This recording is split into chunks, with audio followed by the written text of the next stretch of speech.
오늘 마태복음 20장 25절부터 28절에 있는 말씀을 가지고 대속의 삶이라는 하나님의 말씀을 함께 나누려고 합니다. 우리 따라서 해볼까요?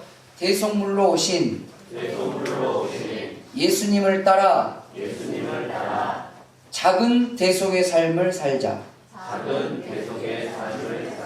할렐루야. 아멘. 우리가 예수님처럼 크고 위대한 대속의 삶을 살 수는 없습니다. 그럴 자격도 실은 없고요. 그렇게 살 수 있는 능력도 못 됩니다. 실은. 하지만 예수님께서 끊임없이 우리에게 우리가 진짜 그리스도인이라는, 그리스도인이 뭐죠? 말 그대로 다 담겨 있잖아요. 그리스도를 닮아가는 자, 그리스도를 믿고 따라가는 자, 이것이 그리스도인입니다. 그리스도인이라면 그리스도를 닮아가고 예수 그리스도를 따라가고 예수 그리스도의 삶으로 우리가 하나하나 변화되어져 갈 때 우리가 그리스도인이라고 할 수 있지 않을까요? 그것이 그리스도인의 본분이고 그것이 그리스도인의 가장 기본적인 사명인 줄 믿으시길 바랍니다. 그렇다면 예수님께서 어떤 삶을 사셨는지를 우리는 끊임없이 늘 배워야 하고 알아야 하고 깨달아야 합니다. 그리고 그 예수님께서 어떤 말씀을 하셨는지, 어떤 상황에서 어떻게 대처하셨는지, 이런 것들을 우리가 깨달아서 우리의 삶에 그대로 적용해보는 거예요. 그대로 실천해보는 거죠. 그런 사람들이 그리스도인입니다. 이번 주는 고난주간입니다. 예수님께서 이 땅의 대속물로 오늘 28절 말씀에 예수님이 그의 제자들에게 이렇게 말씀하셨습니다. 인자는 예수님이 스스로를 낮춰 부르실 때 인자라는 표현을 쓰셨는데, 인자가 온 것은 섬김을 받으려 함이 아니라 도리어 섬기려 하고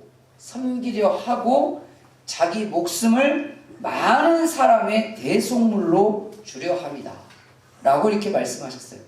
예수님이 많은 사람의 자기 목숨을 대속물로 주려고, 내 목숨이 대속물이 된 거예요. 내 목숨이, 내 생명이 많은 사람들을 위한 대속물로 주려고 오셨고, 그 오신 그대로 사신 날 그렇게 보낸 한 주간, 그것이 고난주간이에요. 고난주간의 참된 의미를 깨달으시고 대속물로 오신 그 예수님, 스스로를 대속물이라고 그랬어요. 여러분, 대속물은 좋은 말이 아닙니다. 냉정하게 따지면 정말 참혹한 말이에요. 대속물은 참혹한 말이에요. 그 참혹한 대속물로 이 땅에 오신 그 예수님의 삶과 그분의 말씀을 이 시간 깨달으시고, 우리는 대속물은 못 될지라도 예수님을 닮아 대속의 삶을 살아갈 수 있는 저와 여러분 되시기를 주님의 이름으로 축원합니다. 대속물이라는 말은 정확하게 말하면 죄의 대가나 죄의 처벌로부터 자유를 얻기 위해서 지불하는 것이 대속물입니다. 그러니까 내가 지은 죄 있을 거 아니에요. 내가 지은 죄로부터 그 죄를 지으면 반드시 처벌을 받아야 돼요. 그래야 정의로운 겁니다. 선하고 의롭게 살면 축복을 받아야 돼요. 그게 정의로운 거예요. 정직하게 살았으면 그 정직하게 산 것에 대해서 보상이 있어야죠. 그게 정의로운 거예요. 그래야 억울한 사람이 없는 겁니다. 근데 죄를 졌으면 그 죄를 지은 것만큼의 대가를 치러야 돼요. 그게 정의로운 거예요. 이것은 다 동의하실 거예요.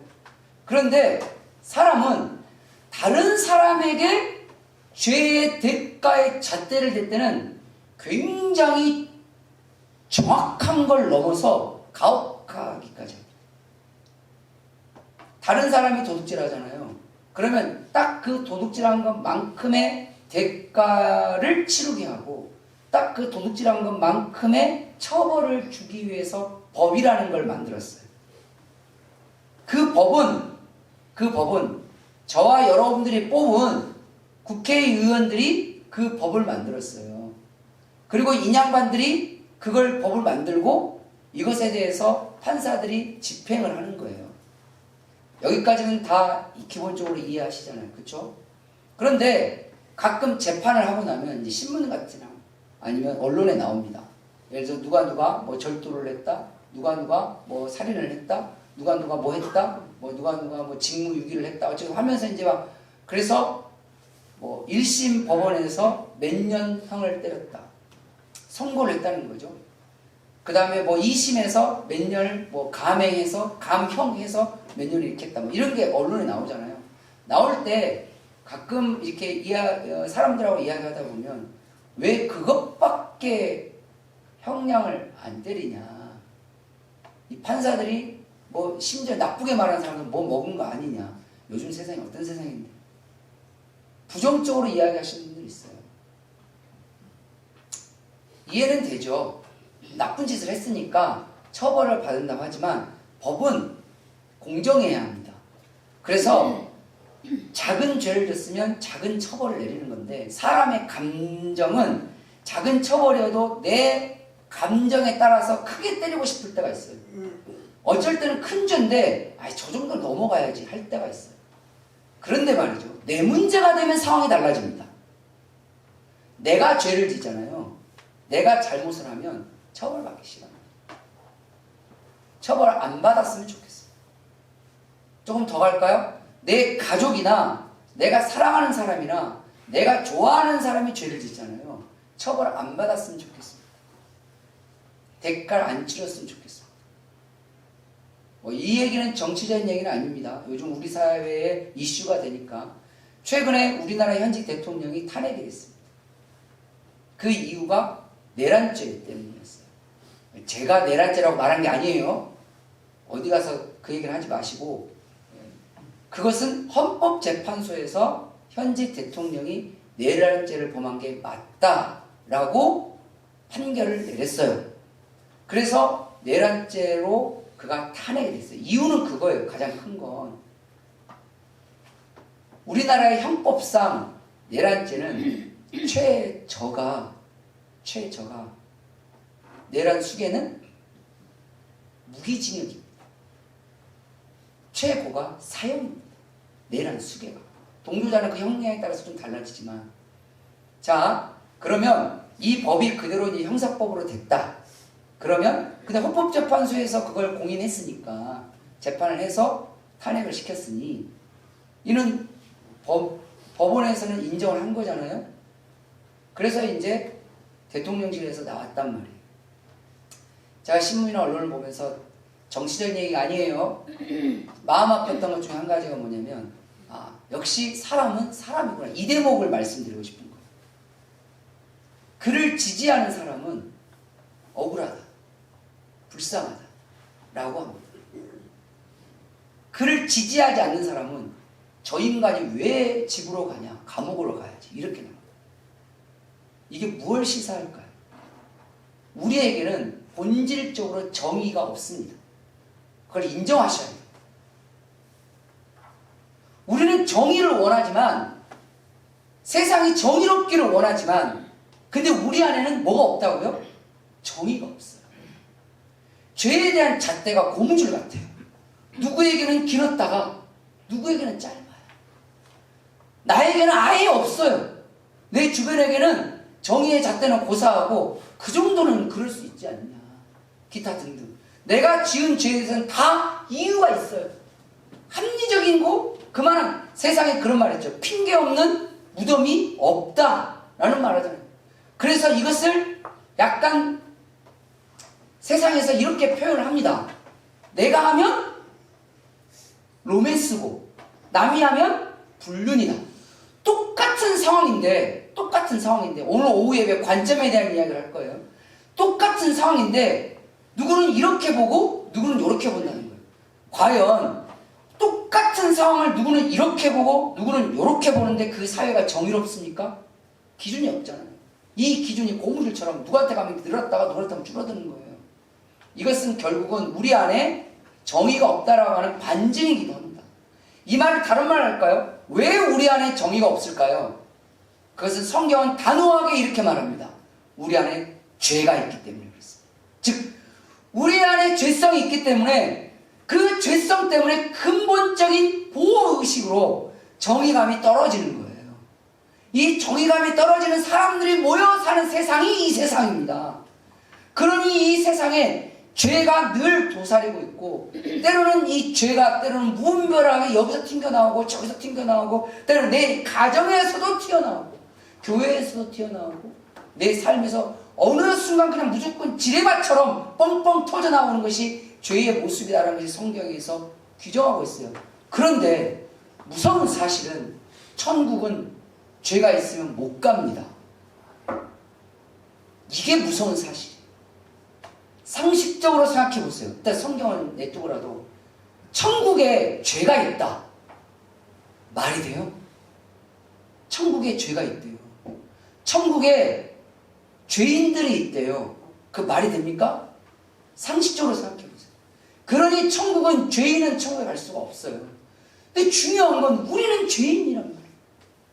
그래서 우리가 지은 죄성을 안고 있는 내가 하나님의 나라인 천국으로 갈 수 있는 유일한 길은 내 죄를 누군가가 씻겨줘야 돼. 내가 지은 죄를 누군가가 대속물로 다 치러줘야 돼. 값을 치러야 된다고. 그런데 나의 죄, 우리의 죄를 갚을 만한 그 질량, 갚을 만한 액수, 갚을 만한 크기는 목숨값 외에는 존재하지 않습니다. 과연 1억 원 가지고 내 죄, 1억 원 벌금 정도 내면 내 죄를 다 사함 받을 수 있을까요? 그러면 1억 원 열심히 벌어줘야죠. 천국 갈 때 천사에게 그 지불하면 천국 갈 수 있을까요? 10억 원? 그럼 포기하셔야 합니다.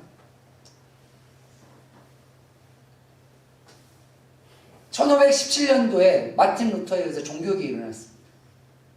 종교개혁에 불을 지핀 사건이 뭔지 아십니까?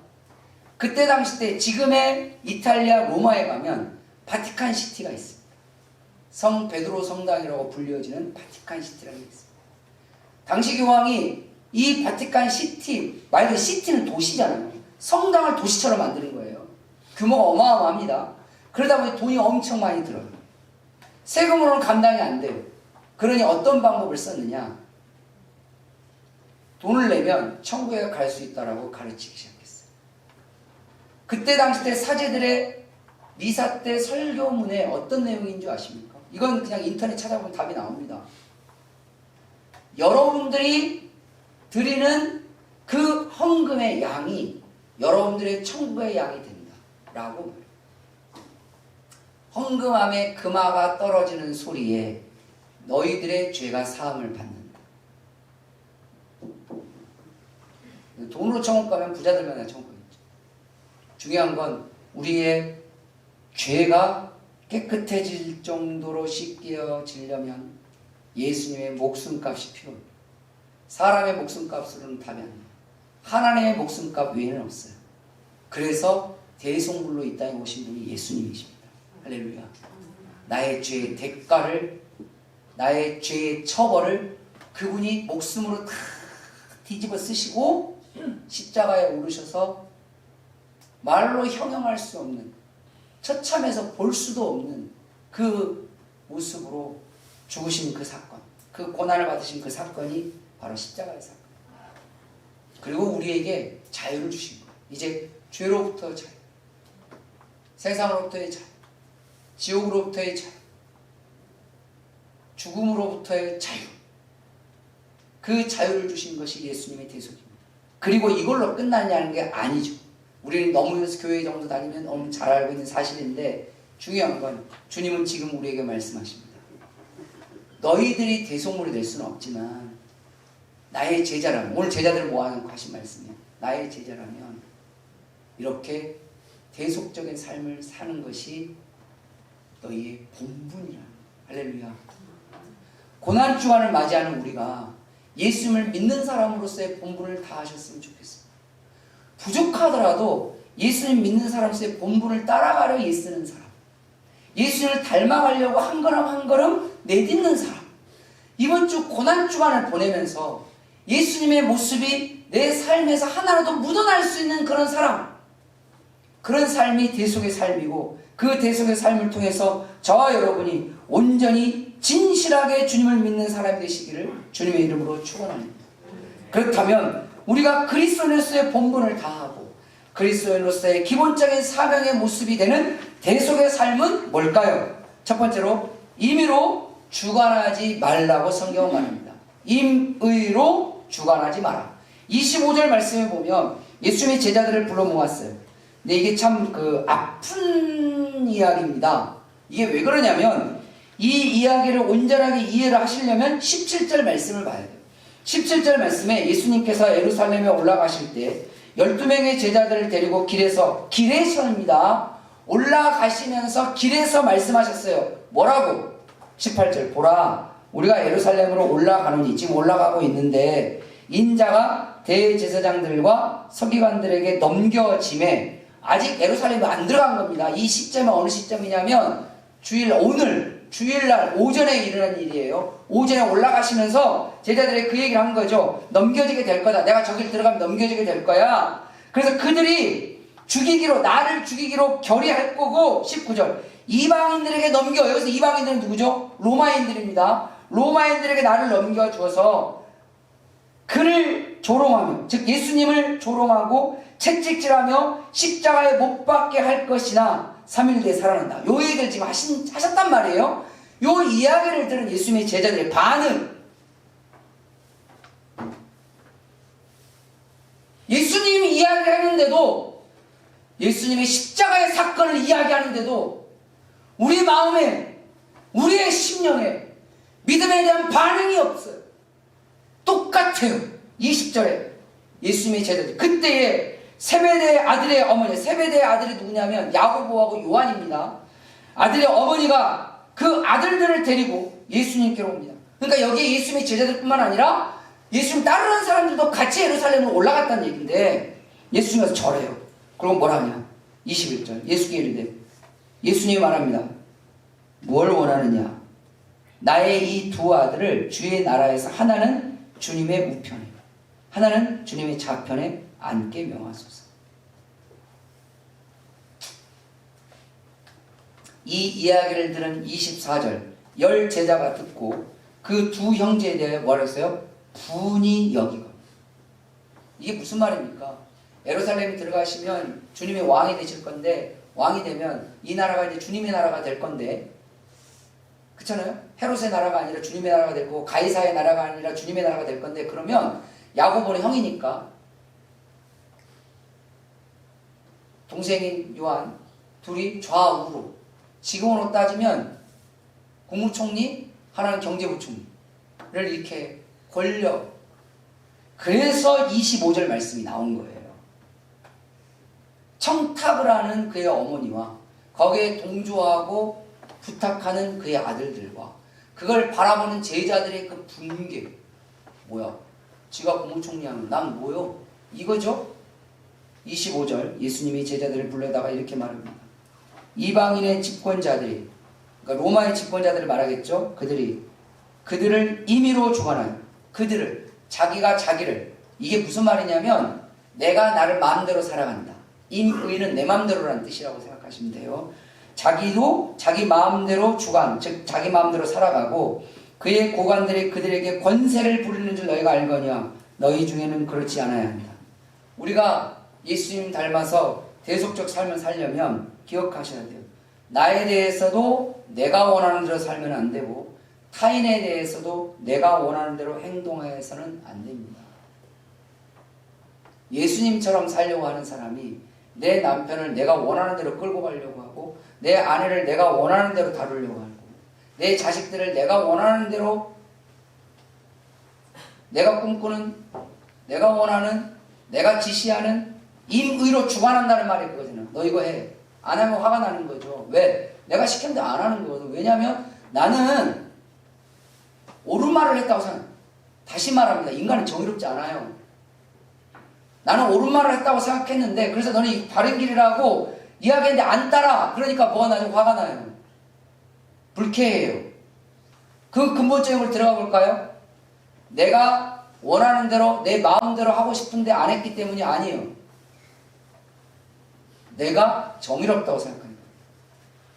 내가 옳다고 생각해요. 그래서 에베소서에 뭐라고 하죠? 부모는 자녀를 뭘로? 주의 말씀으로 양육하라. 내가 원하는 것이 아니라 주님이 원하는 거예요. 그러면 내 남편을 향한 주님이 원하는 게 뭘까? 이걸 고민하셔야 돼요. 내 아내를 향한 주님이 원하는 게 뭘까? 이걸 우리가 고민하고 그 고민을 기도의 자리로, 성경의 말씀의 자리로 가지고 가셔야 돼요. 그래서 성경의 자리에서 그걸 찾아보고 기도의 자리를 통해서 그걸 하나님께 기도하는 거예요. 그러면 하나님께서 하나님의 말씀을 통해서 우리에게 지혜를 주실 거예요. 우리는 그걸 전달하는 전달자지, 내가 옳은 길을, 내가 맞다라고 생각한 걸 이야기하고 그에게 지시하고 따라가고 끌고 가는 순간 우리는 임의로 주관하는 자가 됩니다. 이 말을 다른 말로 할까요? 권력자가 됩니다.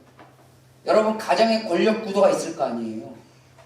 보통 보면 젊었을 때 가정의 권력 구도는 아버지, 조금 나이가 들면 애들, 조금 더 나이가 들면 엄마, 끝! 권력 구도가 이렇게 보통 바뀐다고 하더라고요. 물론 죽을 때까지 아버지 집도 있긴 해요. 드문 것 같아요. 제가 사역이니까. 사역하면서 경험적으로 처음에는 아버지, 남편이 권력자였다가 그 다음에 애들이 권력자야. 시간이 좀 지나면 나중에는 부인이, 아내가, 엄마가 권력자가 돼요. 근데 모든 권력을 주님께로. 할렐루야. 임의로 주관하는 자가 되지 마셔야 합니다. 하나님이 원하는 대로 행동하고, 하나님이 원하는 대로 말해주고, 하나님이 원하는 대로 지시하고, 하나님이 원하는 대로 이끌어주는 것, 이것이 임의로 주관하는 자가 아니라 예수님처럼 대속의 삶을 살아가는 사람. 대속. 우리는 대리자예요. 누구의? 주님이에요. 주님 대신 우리 가정을 사랑으로 품으라고, 주님 대신 우리 가정 하나님의 말씀으로 인도해 가라고 주님이 세워놓은 거예요. 어떻게 보면 가이드고 안내자이지 내가 주인이 되면 안 되는데 우리는 내가 주인이 되려고 하는 거예요. 왜? 나는 의롭다고 생각하거든요. 내가 옳다고 생각하거든요. 내 말이 맞대요. 맞는지 틀린지 진짜 책임질 수 있어요? 정말로? 주님 앞에서까지도 조심하셔요. 주님이 아니라고 하면, 주님이 이게 맞다 아니다를 어떻게 성경에 다 있잖아요. 하나님 말씀에 보면 이게 맞다, 이거 아니다, 이거 틀렸다, 이거 하지 마라, 이렇게 하는 게 좋아. 그러니 늘 주님의 뜻이 무엇인지 우리는 묵상하셔야 되고 상고하셔야 합니다. 그걸 통해서 임의로 주관하는 자가 아니라 주님이 이끄시는 대로 나아가는 자. 주님이 어디로 우리를 이끌어갈지, 주님이 어디로 우리를 인도하실지, 주님이 우리를 어디로 하실지에 대해서 늘 기도하고 하나님 말씀으로 나아가는 자가, 그가 예수님처럼 대속하는 삶을 사는 자예요. 두 번째로, 예수님을 따라서 대속의 삶을 사는 사람은 먼저 섬기는 자가 되어야 합니다. 먼저 섬기는 자가 되라는 것. 26절, 27절 말씀에 보면 26절에 너희 중에는 그렇지 않아야 하나니, 그러면 안 된다는 거예요. 필요 충분 조건을 말하는 거예요. 그렇지 않아야 한다는 말은 꼭 그래야 한다는 말이에요. 너희 중에 누구든지 크고자 하는 자는 너희를 섬기는 자가 되고, 너희 중에 누구든지 으뜸이 되고자 하는 자는 너희의 종이 되어야 한다. 인자가 온 것은 섬김을 받으려 함이 아니라 도리어 섬기려 한다. 따라서 합시다. 섬기는 자가 최고다. 할렐루야. 어떤 사람이 하나님 앞에서 가장 최고일까요? 섬기는 자. 그래서 제일 위험한 사람이 섬김을 받기 쉬운 자리에 있는 사람이 제일 위험한 사람이에요. 그러니까 섬김을 받기 쉬운 쪽으로 갈수록 늘 하나님 앞에 자기 자신을 경계하셔야 돼요. 교회에서는 섬김을 받기 가장 쉬운 자리가 어딜까요? 여기에요. 목사라고. 목사의 자리가 교회에서는 섬김받기 제일 좋은 자리예요. 그래서 교회에서 가장 조심해야 될 사람이 누구냐면 저예요. 그 다음에 안수 집사님들이세요. 그 다음에 교회에 오래 다닌 직분자들이에요. 설마 아니 교회에 얼마 다니지 않는 성도님께서 섬김 받으려고 할까요? 섬김받는 걸 당연히 여길까요? 아니요. 섬김받는 거 되게 감사하게 생각하죠. 자리 때문에 섬김받는 걸 당연하게 생각하시는 분들이 있어요. 여러분, 섬김받는 걸 당연하게 생각하는 순간 우리 안에 감사는 사라져요. 근데 이게 높은 자리만 섬김받기 쉬운 자리는 아니에요. 아까도 처음에 나올 때 권력구도가 그렇게 만들어내요. 예를 들면 이럴 수 있습니다. 아이들이 부모보다 섬김받기 좋은 자리에 있는 집이 있어요. 부모들이 늘 애들에게 우쭈쭈 해주는 집들이 있어요. 이 집은 부모들이 애들을 섬기는 것이 너무 당연스러워. 애들은 섬김을 받는 게 너무 당연스러워. 이유는 하나죠. 사랑받는 자녀이다 보니까. 자, 그럼 여기서 돌려봅시다. 우리가 섬김받기 쉬운 자리가 어딜까요? 권력 자리에 될 수 있지만 사랑받고 있을 때 조심하셔요. 할렐루야. 내가 누군가에게 사랑받고 있을 때 내가 섬김받는 걸 당연하게 여길 수 있습니다. 그 순간 이거 조심해야 될 자리구나. 즉 내가 누군가 부모로부터 사랑을 받든 자녀로부터 사랑을 받든 형제나 친구들로부터 사랑을 받든 내가 섬김받는 걸 당연하게 여길 수도 있는 자리에 왔구나. 그 순간 나는 조심해야 되겠구나. 왜? 내 안에 먼저 섬기려 하는 모습이 사라질 거니까. 감사도 사라질 거니까. 그래서 부모에게 용돈 받는 자식들이요, 섬김받는 걸 당연하게 여기지 마세요. 자식에게 용돈 받는 부모님들이요, 그 돈 당연하게 여기지 마세요. 세상에 당연한 건 하나도 없습니다. 모든 것이 감사고 모든 것이 은혜입니다. 내가 누군가로부터 섬김을 받았다면, 내가 권력자에서, 내가 높은 자리에서, 때로는 내가 뭐 지위가 괜찮아서 섬김을 받을 수밖에 없는 자리에 있다. 아니면 내가 그 교회라든지 그 가정에서 어떤 어느 집단 좀 오래 있어서 좀 경험이 있어서, 아니면 누구보다 지식이 좀 많아서, 아니면 누구로부터 사랑을 많이 받아서, 기타 등등. 그래서 섬김받을 수밖에 없는 그런 위치에 있다고 할 때, 그때 먼저 섬기는 자리로 나아가 보세요. 할렐루야. 그러면 놀라운 사실은 더 큰 사랑을 받습니다. 더 큰 높은 자리로 가게 됩니다. 더 많은 지식을 얻게 되고 더 귀한 은혜를 경험하게 됩니다. 그런데 그렇게 은혜를 경험하게 되고 그렇게 높은 자리로 가게 되고 그런 사랑을 받는 게 나쁜 거냐? 아니요. 그런 사랑을 받으라고 되어 있습니다. 왜인 줄 아세요? 그 사랑을 받으면 그 사람 어떻게 할까요? 또 섬길 거니까. 우리 주님이 우리에게 은혜를 주시고 축복을 주신 이유는 그걸 누리라는 것이 아니라 섬기라는 건데, 섬기는 자에게 하나님 또 주세요. 그것은 사람들은 이제 계산을 따지는 거죠. 내가 이걸 섬기면 하나님이 더 줄 거니까 섬기자. 이렇게 얄팍한 심령으로 섬기는 자들은 언젠가는 바닥을 칩니다. 그런데 내가 섬기다 보니 하나님이 은혜를 주셨네? 뭐 생겼어. 분명히 내 주머니는 나갔어. 분명히 내 시간을 썼는데 하나님이 내 심령에 여유를 줬어. 와, 이럴 수도 있네. 성경은 그러네? 이것은 하나님 또 누군가를 섬기라는 주님의 메시지구나. 맞습니다. 왜 성경에 기록되어 있습니까? 또 섬기는 거예요. 하나님이 우리에게 풍성하기를 그렇게 계속 말 그대로 영적인 선순환으로 우리를 이끌어 가려고 하는 이유는 예수님처럼 먼저 섬기는 삶을 살게 하시기 위함입니다. 주님 앞에서 그 사람이 최고예요. 가장 멋진 사람이 그런 사람이에요. 얼마나 멋있어요. 세상 사람들은 그걸 하나도 멋있게 보지 않을 거예요. 그러나 예수님이 십자가에 지시는 그 예수님이, 십자가에 매달리셨던 그 예수님이 가장 멋진 인생으로 바라보는 삶이 먼저, 누구보다도 먼저 휴지를 줍는 사람, 누구보다도 먼저 그 사람의 뒤치다거리를 해주는 사람, 누구보다도 먼저 사람들이 알아주든 못 알아주든 그 일을 먼저 해주는 사람, 누구보다도 먼저 세차해주는 사람, 누구보다도 먼저 내 주머니를 손에 내주는 사람, 누구보다도 먼저 커피 한 잔을 사주는 사람, 누구보다도 먼저, 누구보다도 먼저, 누구보다도 먼저 섬길 줄 아는 사람, 그것이 예수님의 대속의 삶을 살아가는 사람. 세 번째로 예수님을 따라서 대속의 삶을 사는 사람은 어떤 사람일까요? 바로 세속적인 기준으로 판단하지 말라고 우리에게 가르칩니다. 세속적, 세상적, 이 세상과 이 세속적인 기준으로 세상을 판단하고 세상을 평가하지 말라라고 성경은 말해요. 자, 이걸 예수님께서 오늘 반대적인 급부의 비교적인 모습을 통해서 우리에게 말씀하셨는데 25절부터 그대로 보면 이런 겁니다. 오늘 말씀이 그대로 25절 그런 거예요. 이방인의 집권자들이 그들을 임의로 주관하고 그 고관들이, 그러니까 자, 이방인 즉 로마의 집권자나 그 고관들은 그렇게 권세를 부린다.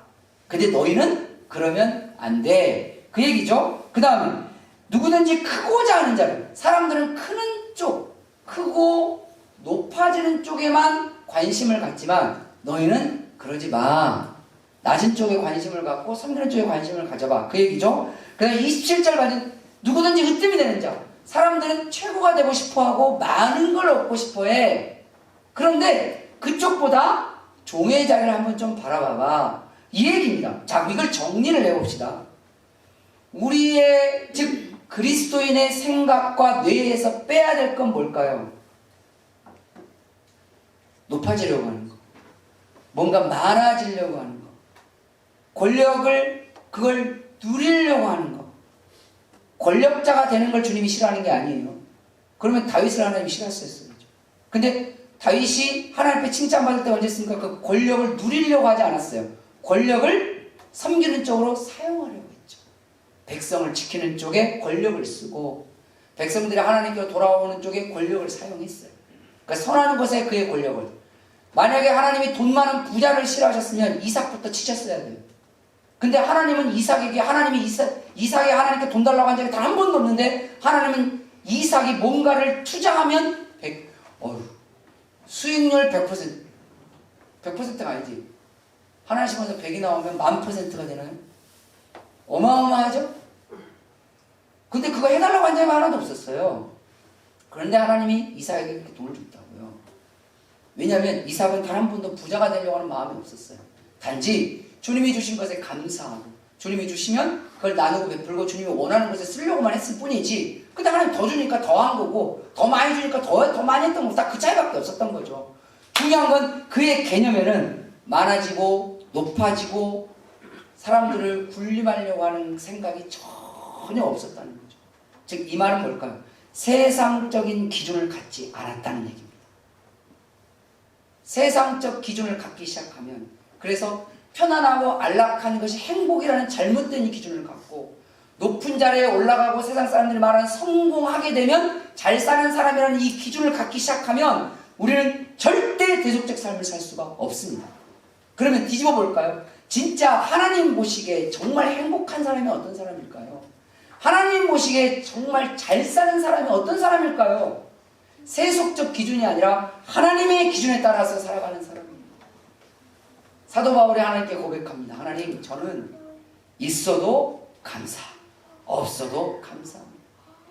가난한 자리에 처해도 저는 감사합니다. 왜 그랬을까요?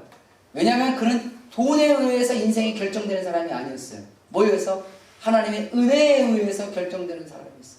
그러니까 돈이 없어도 하나님의 은혜가 여전히 있으니 그냥 늘 감사가 나오는 거예요. 또 돈하고 상관이 없으니까 돈이 많아도 하나님의 은혜가 있으니까 여전히 감사해요. 이걸 뭐 돈 때문에 근심 걱정을 지키려고 막 머리 싸매고 들어오는 게 아니에요. 세상에 권력을 가졌어도 마찬가지예요. 다윗에게 권력이 있어도, 요셉에게 권력이 있었어도, 다니엘에게 권력이 있었어도 그들은 권력이 그들의 행복과 기쁨의 기준이 아니었다는 사실이었어요. 그들의 행복과 기쁨과 잘삼의 기준은 하나님과의 동행이었어요. 여전히 나는 권력자가 됐는데도 하나님과 동행했었고, 과거에 내가 포로로 끌려왔었는데도 하나님과 동행이었어요. 그러니 다니엘은 늘 행복했죠.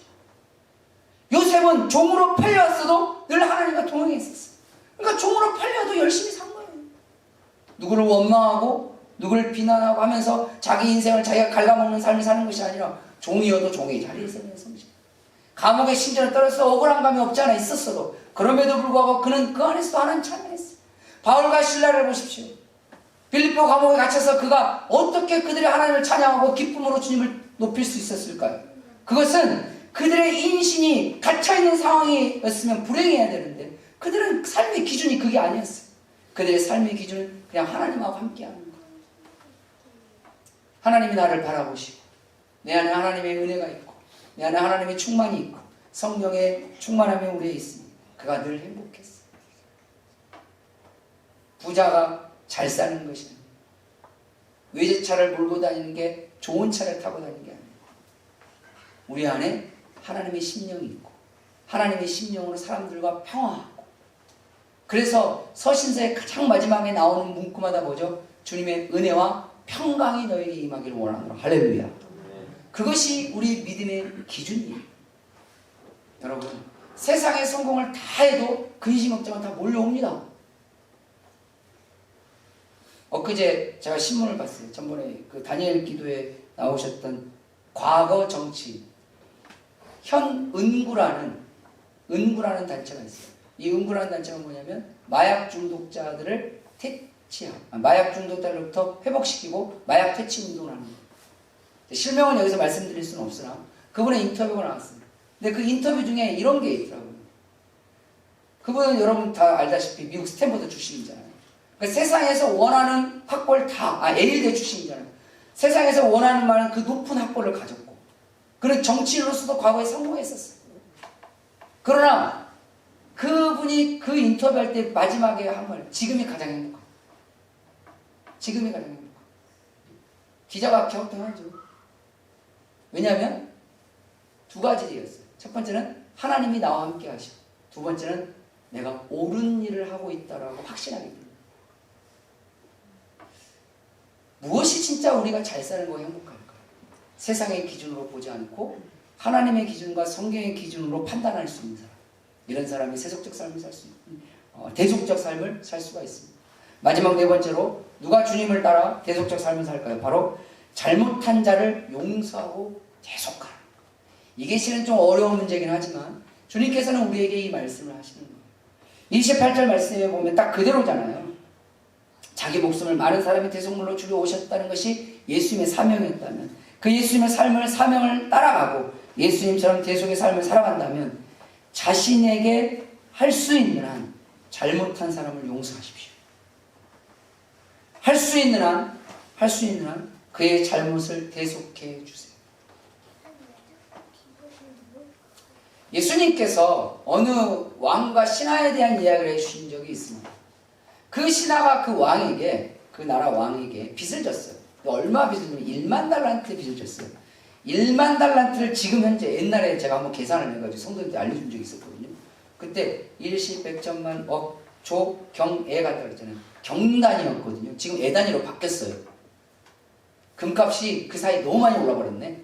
그래서 지금 애 단위로 바뀌었는데, 애 단위를 숫자로 계산 가능하시겠어요? 조, 경, 9990조 다음이 1경입니다. 9999 경 다음이 애로 넘어가거든요. 애 단위로 넘어가는 거예요. 1만 달란트가 그 정도예요. 금. 어떻게 갚습니까? 그걸 못 갚죠. 근데 그 신하가 그 왕에 간곡하게 청을, 깎아주세요. 요즘은 그거였어요. 깎아주세요. 근데 그 왕이 가만히 불쌍해, 안타까워. 그래서 그 왕이 깎아준 게 아니라 탕감시켜줬어요. 너무 멋지지 않아요? 우리 하나님이 그런 분입니다. 그런데 이 신하가 가다가 자기에게 100데나리온을 빚진 사람을 만났어요. 100데나리온이면 여러분 100일치 노동자의 급여라고 해요. 그러니까 여러분 연봉의 3분의 1 이렇게 딱 계산하면 대충 답이 나옵니다. 그렇게 빚진, 적은 돈은 아니죠. 실은 큰 돈이죠. 우리로 따지면 몇천 단위 정도 될 겁니다. 근데 만났어. 너희 놈 이리 와봐. 멱살을 잡았어. 끌고 왔어. 네 빚을 언제 갚을 거야? 도대체 말이야. 너 빚 막 그냥 했어. 그 사람이 무릎 꿇고 간곡하게 부탁하고, 저의 빚을 좀 깎아주세요. 이 신하가 어떻게 했다고 예수님께서 이해 들려주셨죠? 그 사람을 잡아다가 감옥에 쳐넣었어요.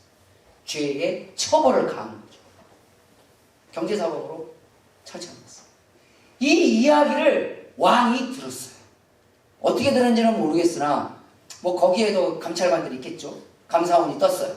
그래서 왕이 그걸 알았어요. 그놈 잡아와. 신하가 왕 앞에 왔습니다. 왕이 묻습니다. 이러이러한 일이 있느냐. 유구무원이죠.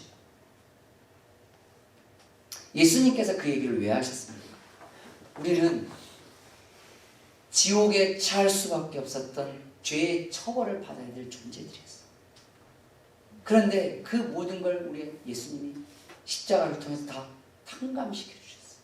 그런데 나에게 죄를 지은 사람은 그 죄를 어떻게 해야 할까요? 어떻게 해야 하는 게 옳은 거냐고 주님이 질문하시는 이야기입니다. 제자들아, 그리스도인들아, 어떻게 하는 게 옳은 걸까? 너에게 죄를 지은 사람들에게 어떻게 해야 그게 맞는 걸까?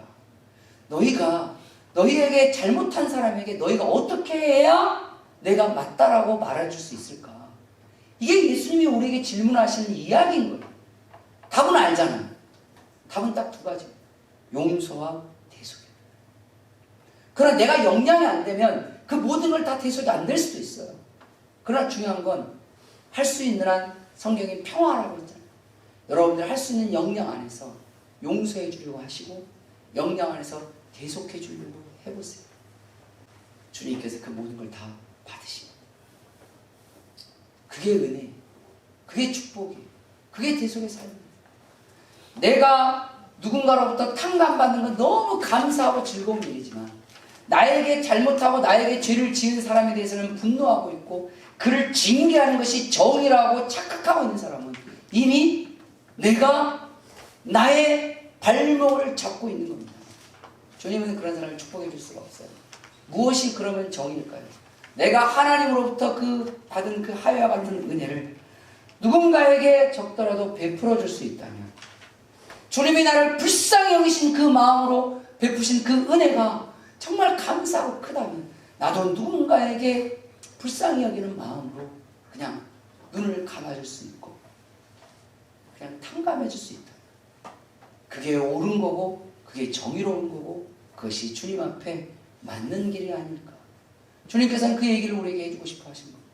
그것이 바로 대속의 삶입니다. 우리는 예수님과 같이 누군가의 영원한 대속물이 지금 될 수는 없습니다. 우리가 누구를 위해서 뭘 할 수 있겠어? 내가 죽는 것이지 내 죽음으로 누군가의 영혼을 살릴 수만 있다면 그렇게 하겠다는 게 바울의 고백이기도 했으나 그게 불가능하다 누구보다 잘 알잖아요. 그러나 중요한 사실은 우리가 예수님을 본받고 예수님이 참된 제자가 되는 즉 작은 예수가 돼서 누군가에게 대속의 삶을 살 수만 있다면 주님은 우리를 통해서 또 누군가를 구원하시기 시작하실 겁니다. 주님은 우리를 통해서 여러분이 사랑하는 사람에게 하나님의 또 다른 대속물이 되어주실 것입니다. 저는 그걸 믿습니다. 왜냐하면 주님은 절대로 그냥 넘어가지 않으세요.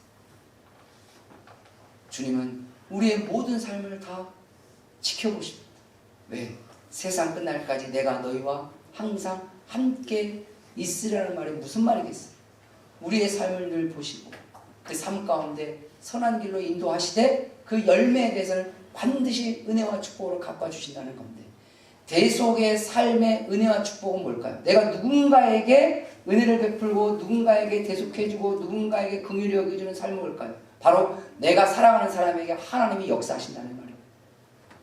그 은혜의 역사가 오늘 하나님의 말씀을 통해서 여러분들에게 임하셨으면 좋겠습니다.